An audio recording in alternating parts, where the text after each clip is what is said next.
The morning sun cast long shadows across the palace courtyard as Catherine stood by the tall windows of their private quarters. Her hands trembled slightly as she folded William's military uniform for what might be the last time. The crisp fabric felt heavier than usual, weighted with the knowledge of what lay ahead. William entered the room quietly, his footsteps muffled by the thick carpet. He had just finished a phone call with his commanding officer, and the gravity of the situation was etched deeply into his features. The mission they were asking him to undertake was unlike anything he had faced before. It would take him to a conflict zone where communication would be limited and danger was constant. "The children are asking questions," Catherine said softly, not turning from the window. "George wanted to know why Daddy looks so serious lately. Charlotte keeps drawing pictures of airplanes and asking when you'll be back." William moved closer, placing his hands gently on her shoulders. Through the glass, they could see the gardens where their children often played, where normal life continued despite the storm brewing around them. The weight of duty had always been part of their lives, but this felt different. This felt final in a way that made breathing difficult. "I've spoken with the palace staff," William said, his voice steady despite the turmoil inside. "They understand the situation is sensitive. No official announcements until after I leave. We need to protect the children from the media attention as long as possible." Catherine finally turned to face him, and William saw his own fears reflected in her eyes. They had weathered many challenges together, from the intense scrutiny of their courtship to the pressures of royal duties. But this separation would test them in ways they had never imagined. The notification on William's secure phone buzzed insistently. The final briefing was scheduled for that afternoon, after which he would have just hours before deployment. Catherine reached for his hand, intertwining their fingers in a gesture that had become their silent language over the years. "I keep thinking about our wedding day," she whispered. "How everything felt so certain then. How we promised to face whatever came together." William lifted their joined hands to his lips, pressing a gentle kiss to her knuckles. "We are facing this together, even if we're apart. Every decision I make out there, every moment of every day, you'll be with me." Outside, the world continued its normal rhythm. Tourists gathered at the palace gates, hoping for a glimpse of the royal family. Media outlets were beginning to pick up on the unusual activity around the palace, though they didn't yet understand its significance. Government officials moved in and out of meetings, their faces carefully neutral. Catherine had been briefed on the security protocols that would govern their lives during William's absence. The children's schedules would be modified, their movements more restricted. She would take on additional royal duties to maintain the appearance of normalcy, all while carrying the weight of not knowing when or if William would return. "I need to tell you something," William said, his voice barely audible. "If anything happens to me out there, I need you to know that every day with you has been worth whatever comes next. You've made me a better man, a better father, a better prince." Catherine pressed her finger to his lips, stopping the words that felt too much like a goodbye. "Nothing is going to happen to you," she said firmly. "You're coming home to us, to bedtime stories and family dinners and all the ordinary moments that make up a life." But even as she spoke the words, they both knew that some things were beyond their control. The mission William was being called to undertake would place him in harm's way, and all their love and hope could not change that reality. The afternoon light was fading when they heard the children's voices in the hallway. George's laughter echoed off the walls, followed by Charlotte's excited chatter about something she had discovered in the garden. Louis's smaller voice joined in, and for a moment, the sound filled the room with warmth and normalcy. William and Catherine looked at each other, knowing that soon they would have to find the words to explain to their children why Daddy had to go away. They would have to be strong and reassuring while their own hearts were breaking. "Whatever happens," Catherine said, "we'll face it with dignity, for them, for each other, for everyone who looks to us for strength." William nodded, pulling her into his arms. In that embrace, they tried to store up enough love and comfort to last through the uncertain days ahead.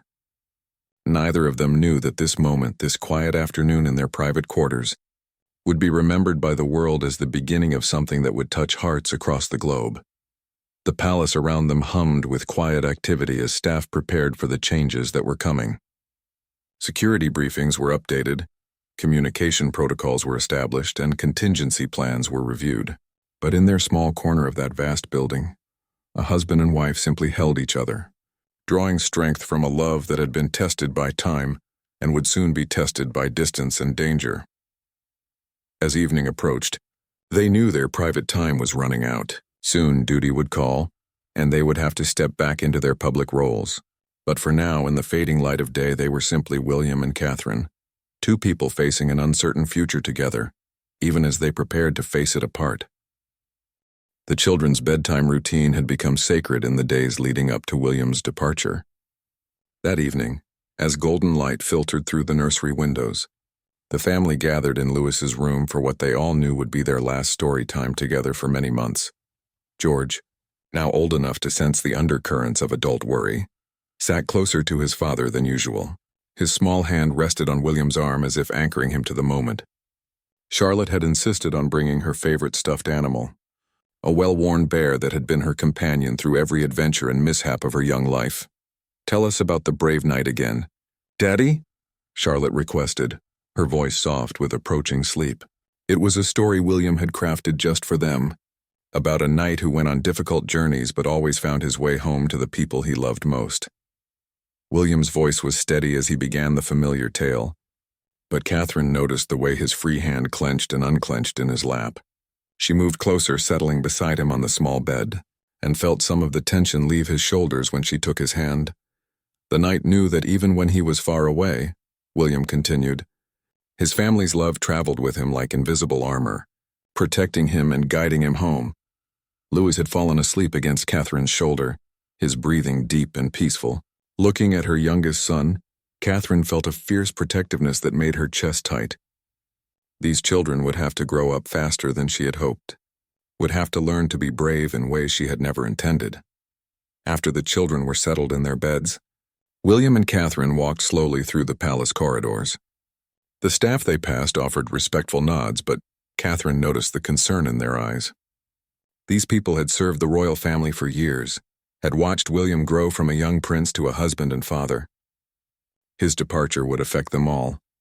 In the private study that had become their refuge, William's travel documents were arranged neatly on the desk. His departure time was circled in red on the calendar, just 18 hours away. The reality of it seemed impossible, like a dream that refused to fade with morning light. "I've written letters," William said quietly, gesturing to a sealed envelope on the desk. "For the children, for special occasions I might miss. Birthdays, Christmas, school plays. I know it's not the same as being there, but..." Catherine picked up the envelope, feeling its weight.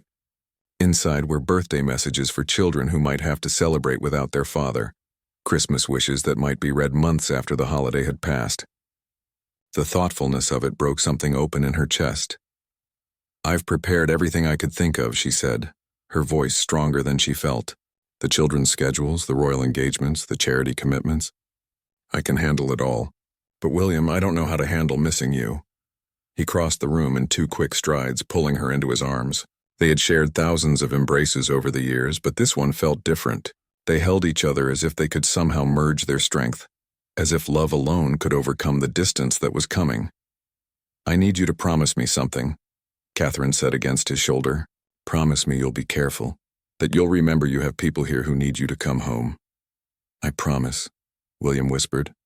"And I need you to promise me that you'll be kind to yourself. Don't try to be perfect at everything.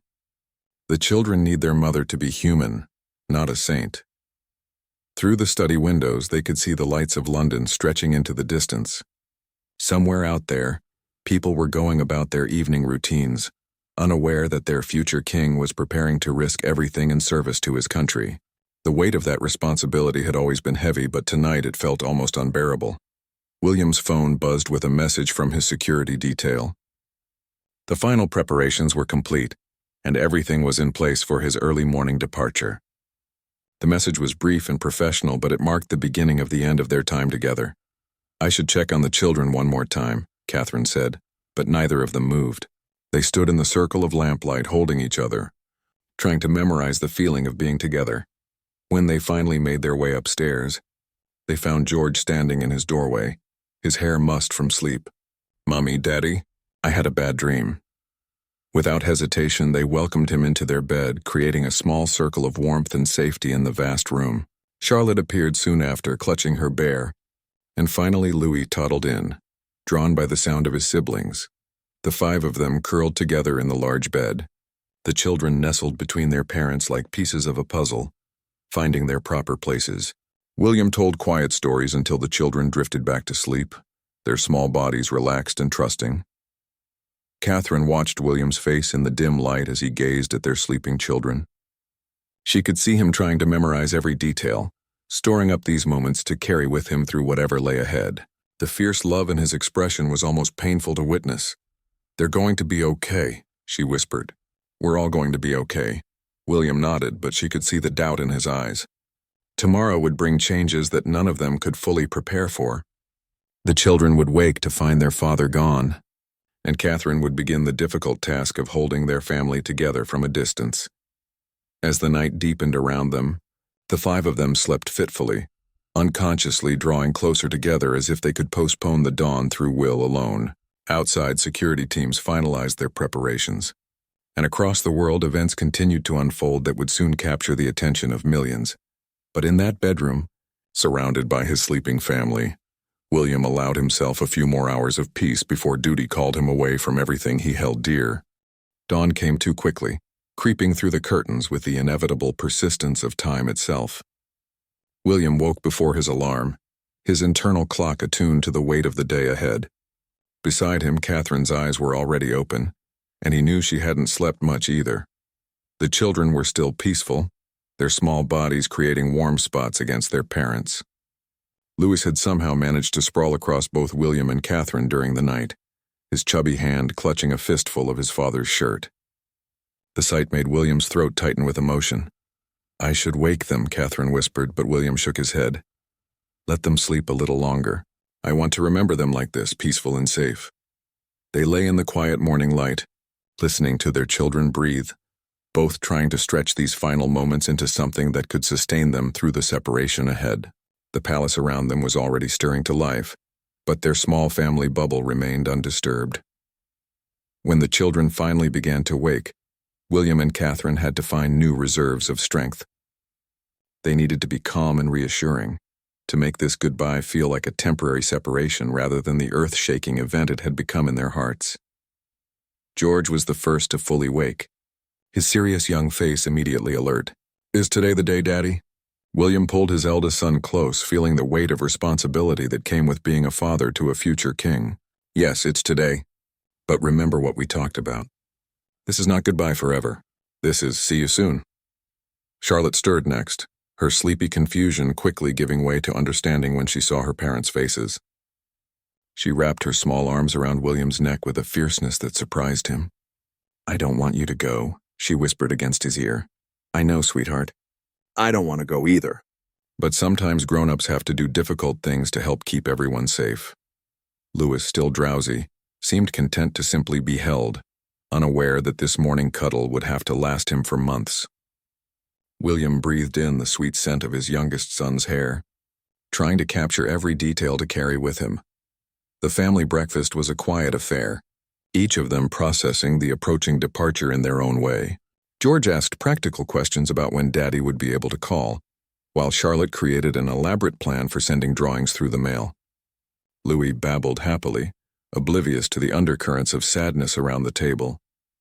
Catherine moved through the morning routine with careful composure, but William noticed the way her hands shook slightly as she poured juice, the way she had to take a moment to steady herself when she thought no one was looking. Her strength amazed him, but he also saw the cost of maintaining it. The children's nanny arrived to take them to their morning activities, a deliberate distraction that would make the actual goodbye less traumatic. George hesitated at the doorway, looking back at his father with eyes that seemed far too old for his young face. "Be brave, Daddy," he said solemnly, "like the knight in your stories." William had to turn away for a moment, overwhelmed by his son's attempt to comfort him. When he turned back, George was gone, leaving only the echo of footsteps in the hallway. Alone now, William and Catherine moved through their final preparations in relative silence. His bags had been packed the night before, his uniform pressed and ready. The administrative details of his departure had been handled by others, leaving them with nothing to do but face the reality of separation. "The car will be here in 20 minutes, Catherine said, checking her watch with the mechanical precision of someone trying to maintain control. William nodded, adjusting his uniform one final time. He looked different in his military dress, more formal and distant. Catherine realized that part of her goodbye was not just to her husband, but to the man who had been sharing quiet morning coffees and bedtime stories. When he returned, he would carry experiences she couldn't share, memories that would change him in ways she couldn't predict. They walked to the private entrance where his transport waited, their footsteps echoing in the empty corridor. The palace staff who might normally be present had been asked to give them privacy, understanding that this moment belonged to them alone. At the door, they stopped, and suddenly all the words they had planned seemed inadequate.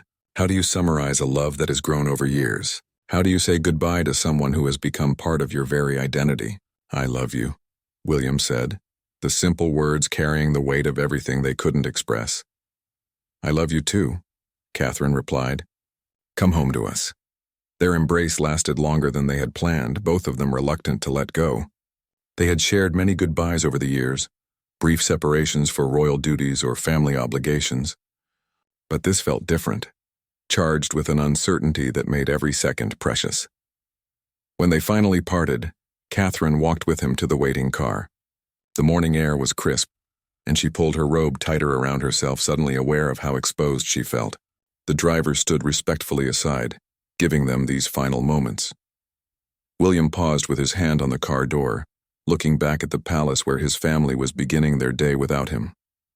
In the windows above, he could see the faint movement of curtains, and he wondered if the children were watching from somewhere inside. Take care of yourself, he said to Catherine, his voice rough with emotion, and take care of them. I know you will, but I need to say it. We'll be here when you get back, she promised, all of us waiting for you. He kissed her one more time, a kiss that had to carry them both through the unknown days ahead. Then he was in the car and she was standing on the steps, watching as the vehicle carried him away from everything that mattered most to him. Catherine remained on the steps long after the car had disappeared from view, her hand pressed to her lips where his kiss still lingered. Around her, the palace came fully to life, staff members appearing to begin their daily routines. But for her, the day felt suspended, caught between the ending of one chapter and the uncertain beginning of another. When she finally turned to go back inside, she found George standing in the doorway, his small face serious and sad. Without words, she scooped him into her arms, and together they began the difficult work of learning to be a family with a missing piece. The first week passed in a haze of carefully maintained routines and forced normalcy. Catherine threw herself into royal duties with an intensity that impressed even the most seasoned palace staff. She attended charity galas, visited hospitals, and met with government officials, all while carrying the constant ache of William's absence. The children adapted with the resilience that young hearts possess. But Catherine noticed the small changes. George asked fewer questions and spent more time reading alone in his room. Charlotte's drawings became populated with airplanes and soldiers, her way of processing her father's absence. Louis searched for Daddy in every room, his calls echoing through the halls until they gradually became less frequent. It was during a routine charity visit that Catherine first sensed the shift in public attention. The photographer's camera clicked incessantly as she spoke with elderly residents at a care facility. But something felt different. The questions from reporters lingered on her appearance, her demeanor, the way she carried herself. Your Royal Highness seems particularly radiant today, one reporter called out as she prepared to leave. Any particular reason for the glow? Catherine's smile remained steady, but inside she felt a flutter of concern. The palace's media strategy had been carefully planned to maintain privacy around William's deployment, but she realized that her own emotional state might be betraying more than they had intended. That evening, her private secretary showed her the day's coverage. The photographs captured something she hadn't realized was visible, a quality of luminous vulnerability that made her appear almost ethereal. The headlines were gentle but speculative, wondering about the source of the princess's apparent inner light. We should be prepared for increased attention, her secretary advised. The public is responding to something they're seeing in you, even if they don't understand what it is. Catherine studied the images, seeing herself as the world saw her. There was indeed something different, a transparency of emotion that she usually managed to keep private. The stress and love and fear she was carrying seemed to have created an almost visible aura around her. 2 weeks into William's deployment, She received her first communication from him. It came through official channels, brief and carefully worded to pass security protocols, but the sight of his handwriting made her hands shake. "Everyone well here. Miss home constantly. Tell the children their night is thinking of them every moment. Love beyond words. W." She read the message so many times she memorized it, carrying the paper with her throughout the day like a talisman. That evening she shared edited portions with the children, watching their faces light up at proof that Daddy was thinking of them. The public engagements continued, each one monitored more closely by media who sensed a story developing. Catherine's natural warmth seemed amplified by her emotional state, creating connections with people that felt more genuine and profound than usual. At a children's hospital, she spent an extra hour with young patients, her own maternal instincts heightened by missing her own children. "She's different," one nurse whispered to another, "more real somehow." The comment was overheard by a royal correspondent who had been covering the family for years. He began to pay closer attention, noting the subtle changes in Catherine's public appearances. There was a depth to her interactions, a quality of presence that seemed to touch everyone she met. Meanwhile, at the palace, the children were developing their own ways of coping. George had begun a countdown calendar, marking off each day until Daddy's estimated return. Charlotte wrote letters she asked the staff to mail, not understanding that her father's location was too sensitive for regular correspondence. Louis carried around a photograph of William, showing it to visitors with proud declarations of Daddy. Catherine's own coping mechanisms were less visible, but no less profound. She had begun taking long walks in the palace gardens at dawn, using the quiet time to process her emotions and gather strength for the day ahead. These solitary moments became sacred to her, a time when she could allow herself to feel the full weight of missing William without having to be strong for others. It was during one of these early morning walks that the palace photographer captured the image that would change everything. She hadn't known he was there, hadn't posed or prepared. She was simply standing among the roses William had planted for their anniversary, her face turned toward the rising sun, her expression open and vulnerable. The photograph showed a woman in the depths of love and longing, beautiful not because of careful styling but because of the raw emotion written across her features. When the palace communications team saw the image, they knew immediately that it was something special. "Should we use this for the upcoming charity campaign?" the photographer asked. The team exchanged glances, recognizing the power of the image but understanding its deeply personal nature. Catherine, when shown the photograph, was quiet for a long moment. "It's very honest," she said finally, perhaps too honest. But something about the image stayed with her throughout the day. That evening she made an unexpected decision. Instead of the formal portraits typically used for official communications, she chose to include this photograph in the palace's next release about her charitable work. The response was immediate and overwhelming. Social media exploded with comments about the princess's beauty. But more than that, about the emotional resonance of the image. People responded to something they couldn't quite name, a quality of authentic feeling that seemed to reach across the digital divide. "She looks like love itself," one comment read, "like she's carrying something precious and fragile." Another observer wrote, "There's something happening here that we're not seeing. This woman is experiencing something profound." The speculation began slowly, respectfully, but with growing intensity. Royal watchers started paying closer attention to Catherine's every public appearance, searching for clues to explain the change they were witnessing. The palace remained officially silent, but privately, staff members began to worry about maintaining their carefully constructed privacy. Catherine herself was largely unaware of the growing public fascination. She was focused on her children, her duties, and the constant underlying ache of missing William. She couldn't know that her private emotions were creating a public narrative that would soon capture the attention of the entire world. As the third week of William's deployment began, she stood once again in the garden where that revealing photograph had been taken. The roses were in full bloom now, their scent heavy in the morning air. She whispered a prayer for William's safety into the wind, unaware that millions of people were about to become invested in their story of love and separation. The breakthrough came during a live television interview about Catherine's work with early childhood development. She had agreed to the interview weeks earlier, before William's deployment, and the palace communications team decided to proceed as planned. to maintain the appearance of normalcy.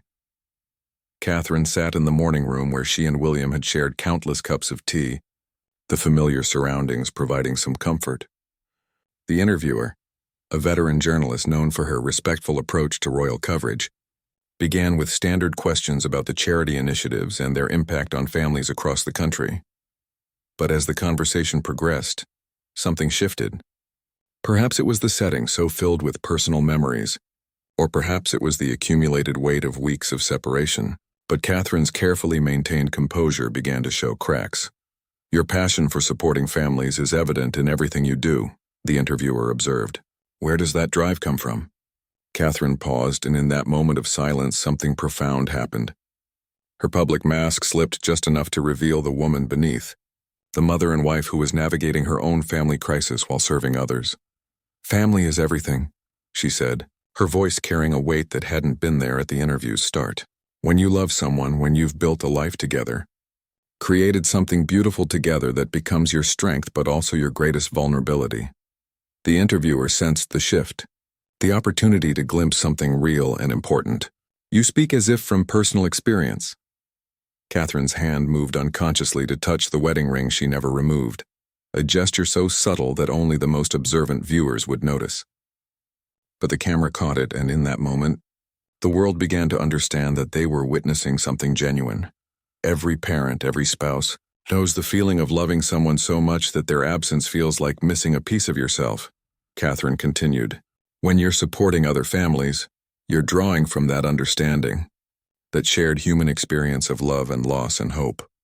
The words hung in the air, loaded with meaning that went far beyond the official topic of conversation.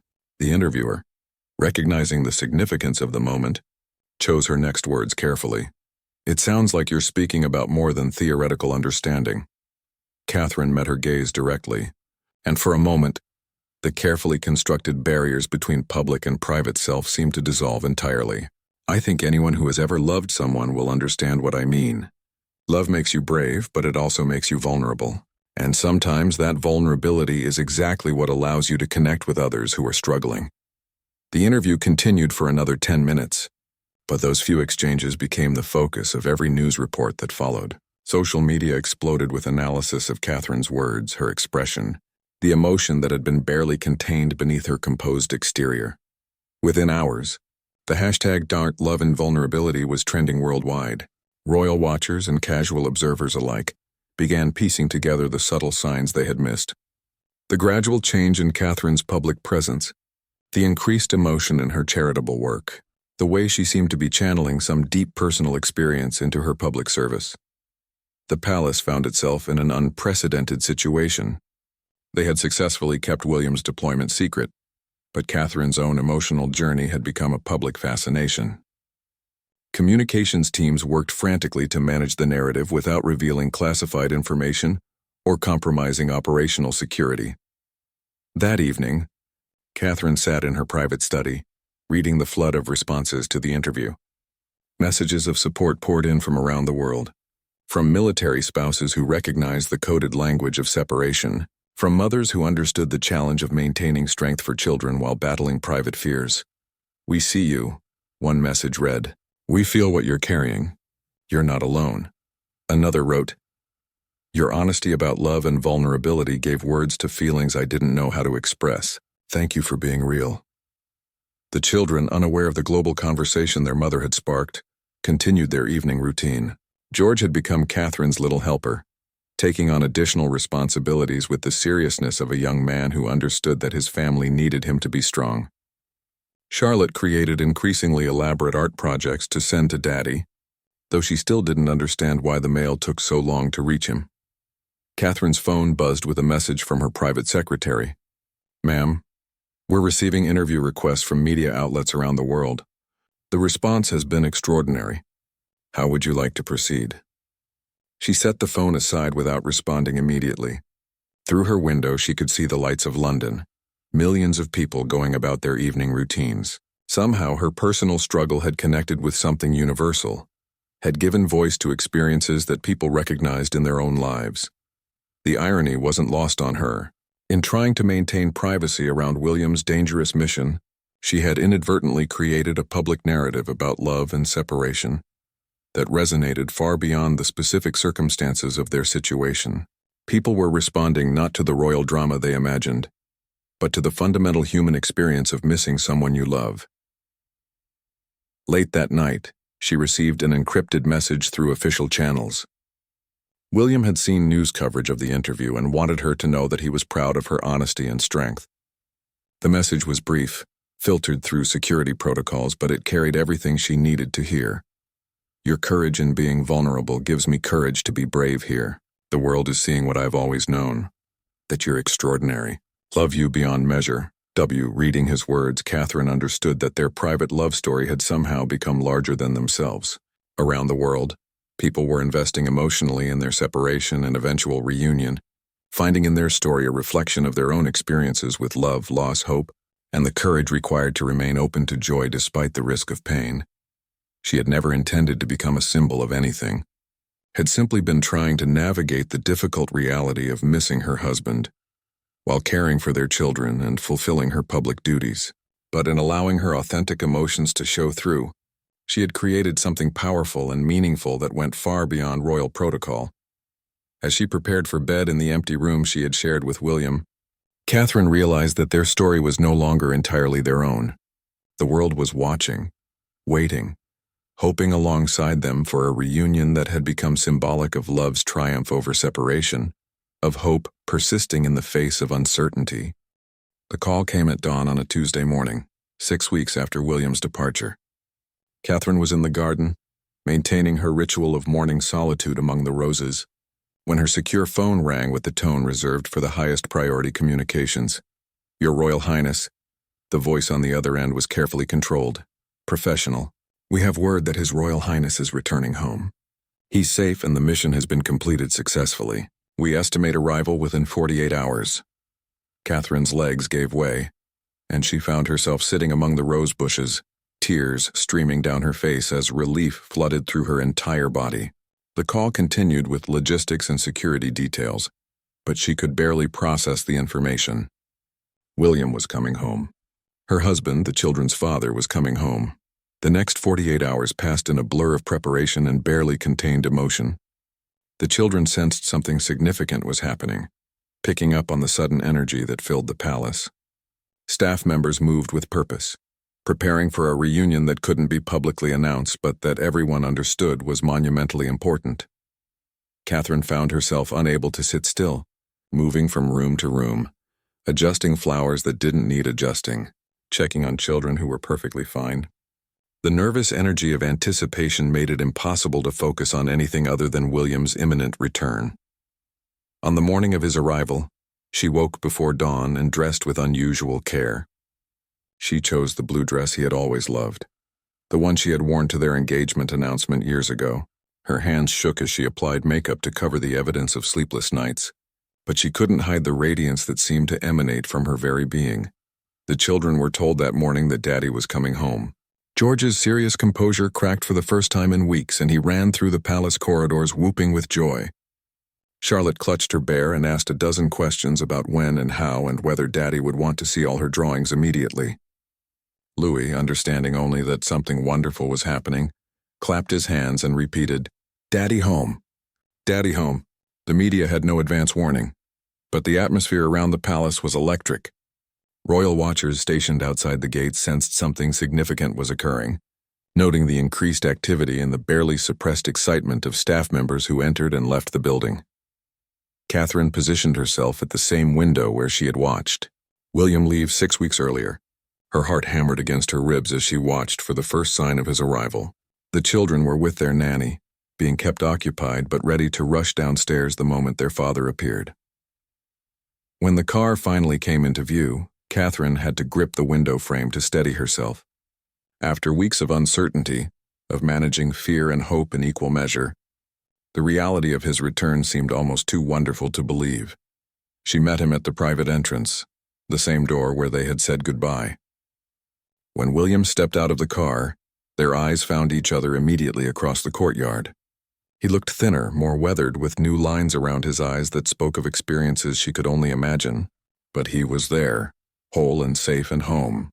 They ran toward each other without regard for dignity or protocol, meeting in an embrace that seemed to contain all the love and fear and hope they had carried separately for 6 weeks. Catherine buried her face in his shoulder, breathing in the familiar scent of him, feeling the solid reality of his presence after so many weeks of memory and imagination. "I'm home," he whispered against her hair, his voice rough with emotion. "I'm really home." They held each other as if they could make up for all the embraces they had missed, all the moments of comfort they had been unable to share. Catherine felt years of tension leave her body as she absorbed the reality of his safe return. The children's voices echoed from inside the palace, growing closer as they raced toward the entrance. William and Catherine reluctantly separated just as George burst through the doorway, followed closely by Charlotte and Louis. The reunion that followed was everything Catherine had dreamed of during the long weeks of waiting. William scooped up all 3 children at once, his face transformed by pure joy as he held his family together again. Louis patted his father's face with chubby hands as if confirming that Daddy was real. Charlotte chattered excitedly about all her drawings and the letters she had written. George, trying to maintain his composure as the eldest, finally gave in to emotion and wrapped his arms tightly around his father's neck. "Did you miss us, Daddy?" Charlotte asked, her small face serious. "Every single second," William replied, his voice thick with feeling. "Every heartbeat, every breath, I missed you all so much." The family moved inside, reluctant to separate even for a moment. They settled in the private sitting room where they had spent so many evenings together. The children clustered around William as if they could prevent him from leaving again through sheer proximity. Catherine watched from the doorway, overwhelmed by the completeness she felt now that their family was whole again. The past 6 weeks had tested her in ways she had never imagined, had forced her to find strength she hadn't known she possessed. But seeing William with their children, seeing the light return to his eyes as he was surrounded by love, made every moment of struggle worthwhile.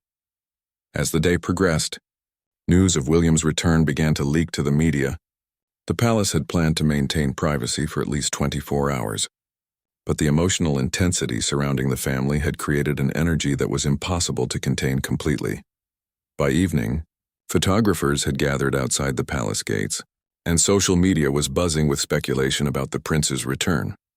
The public, who had become emotionally invested in Catherine's journey through her husband's absence, were eager for confirmation that their separation was over. The palace communications team worked carefully to craft a statement that would satisfy public curiosity without revealing sensitive details about William's mission.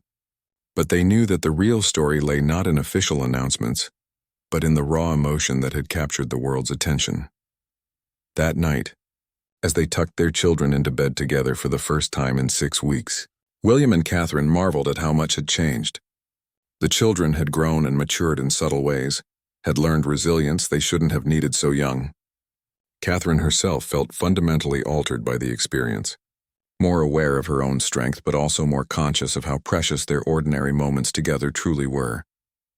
Later, alone in their bedroom, they talked quietly about everything that had happened during their separation. William spoke carefully about his mission, sharing what he could while respecting security protocols.